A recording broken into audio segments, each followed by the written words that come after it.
बाबुराव बोत्रे पाटलांच्या कारखान्याने ज्या कारखान्याचे 100% पेमेंट शेतकऱ्यांना पोहोचले असल्याचं सरकारला दाखवलंय, त्या सोलापूर जिल्ह्यातल्या कारखान्याचे 15 दिवसांचे पेमेंट अजूनही जमा झालेले नाहीत। ज्या परळीतल्या कारखान्याचे 73% पेमेंट शेतकऱ्यांना दिल्याची आकडेवारी दाखवली आहे, तिथले एका महिन्याचे शेतकऱ्यांसह वाहतूकदारांचेही पेमेंट अजून बाकी आहेत।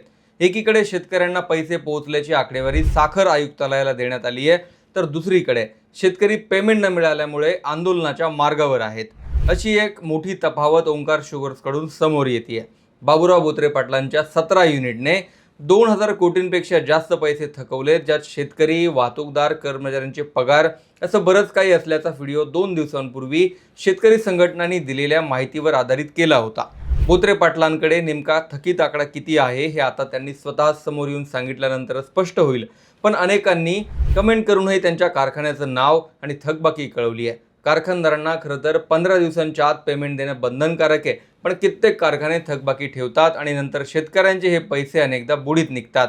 पण यावर लगाम लावण्यासाठी साखर आयुक्तालयाकडून दर 15 दिवसांना किती क्रशिंग झालं, किती पेमेंट केलं आणि थकबाकी किती आहे याची माहिती मागवली जाते आणि ती एका वेबसाईटवरही दाखवली जाते। पण बाबुराव बोत्रे पाटील यांच्या कारखान्यांची माहिती जी साखर आयुक्तालयाला देण्यात आली आहे, म्हणजे एक प्रकारे सरकारला देण्यात आली आहे, ती पाहिली तर लक्षात येतं की ओंकार शुगर्सने काही ठिकाणचे 90% पेमेंट केले, तर काही ठिकाणचे 100% पेमेंट झाल्याचंही सरकारला कळवलंय।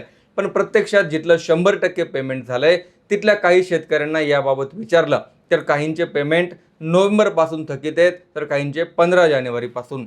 ज्या बाबुराव बोत्रे पाटलांच्या भोवती संशयाचं वातावरण निर्माण व्हायला लागलंय, त्यांनी सरकारला दिलेली माहिती आणि शेतकऱ्यांचं वास्तव यात नेमकी तफावत काय आहे आणि ओंकार शुगर्सचीच एवढी चर्चा का होतीये तेच मी या व्हिडिओत सांगणार आहे।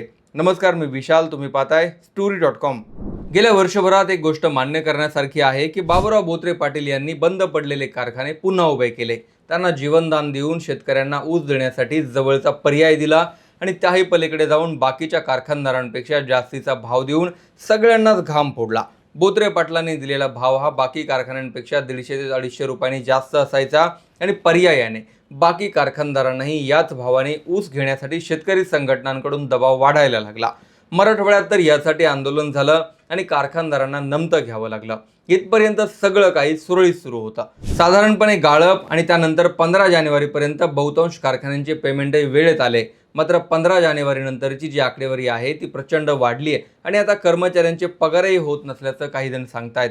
याची खातरजमा करण्यासाठी आम्ही साखर आयुक्तालयाला कारखानदार जी आकडेवारी सादर करतात त्याची पडताळणी केली, जी गाळप संपल्यानंतर म्हणजे 15 एप्रिलला शेवटची अपडेट करण्यात आली आहे।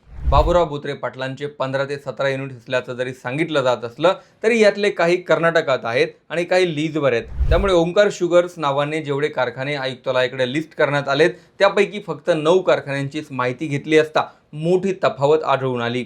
पहिलं उदाहरण घेऊ सोलापूर जिल्ह्यातील माळशिरस तालुक्यातील चांदापुरीतल्या ओंकार शुगर्सचं। या कारखान्याची जी थकबाकी होती ती 15 एप्रिलच्या रिपोर्टनुसार सगळीच्या सगळी म्हणजे 100% अदा केल्याचं दाखवण्यात आलंय। ज्याशिवाय FRP दरांपेक्षाही 47 कोटी रुपये जास्तीचे अदा केलेत, जे बाकी कारखानदारांपेक्षा कदाचित जास्तीचा भाव दिल्यामुळे असू शकतात। पण इथल्या काही शेतकऱ्यांचं म्हणणं आहे की अजून पूर्ण पेमेंट आलेले नाहीत। 3ही कारखान्यांची हीच परिस्थिती आहे। जर यात तथ्य असेल तर ओंकार शुगर्सने जी आकडेवारी सरकारला दिली आहे ती आणि वास्तव परिस्थिती ही पूर्णपणे वेगळी आहे आणि माहिती ही दिशाभूल करणारी ठरू शकते। सोलापूर जिल्ह्यातच बोलायचं झालं तर ओंकार शुगर्सचा अपवाद नाही, तर जिल्ह्यातल्या बाकी कारखान्यांची हीच परिस्थिती आहे। मात्र ओंकार शुगर्सने 100% पेमेंट दिल्याचं जे दाखवलंय त्यातून मोठी तफावत दिसते।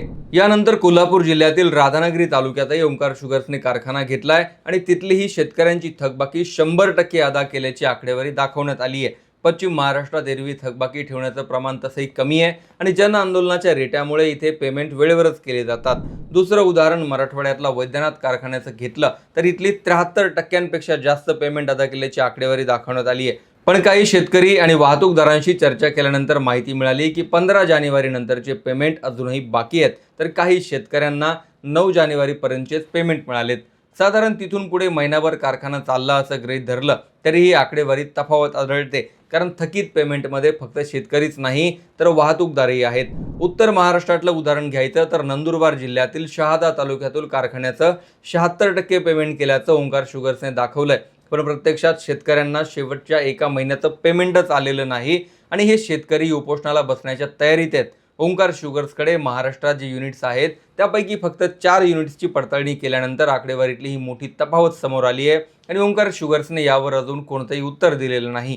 याशिवाय साखर आयुक्तालयाची जर दिशाभूल करण्यात आली असेल तर तो सुद्धा एक गुन्हाच मानला जातो. ज्या कारखान्याचं 100% पेमेंट केल्याचं दाखवलंय तिथलीच थकबाकी 15 दिवसांची असेल तर बाकी आकडेवारी अजून खोलवर जाऊन पडताळल्यानंतर यात मोठी तफावत निघण्याची शक्यता आहे.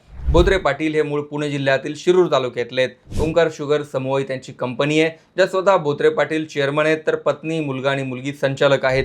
बोत्रे पाटील गेल्या काही दिवसात महाराष्ट्रातल्या जवळपास प्रत्येक कारखानदार नेत्यासोबत दिसून आलेत आणि त्यांनी सोलापूर सोबत ते नंदुरबारपर्यंत महाराष्ट्राच्या कानाकोपऱ्यात कारखाने एकतर विकत घेतलेत किंवा चालवायला घेतलेत. हे पेमेंट का थकलेत याविषयी माहिती घेण्याचा प्रयत्न केल्यानंतर कारखान्यांच्या अधिकाऱ्यांकडून जे समजलं त्यातून असा अंदाज लावता येतोय की ओंकार शुगर्स हा खाजगी समूह आहे आणि बँकेकडून येणाऱ्या कर्जातून हे पेमेंट केले जाणार आहेत.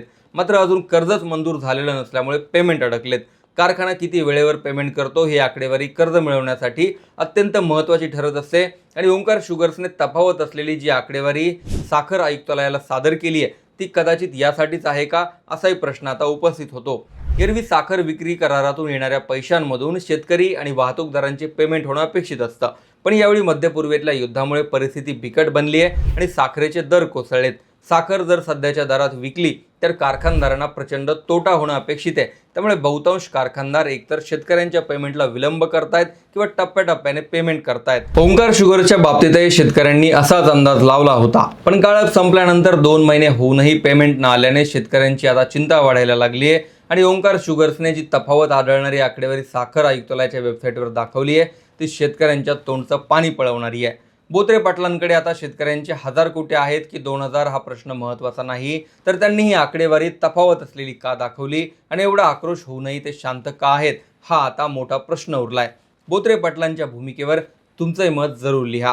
व्हिडिओ आवडला असेल तर पुढे शेअर करा, चॅनल सबस्क्राईब करायला विसरू नका.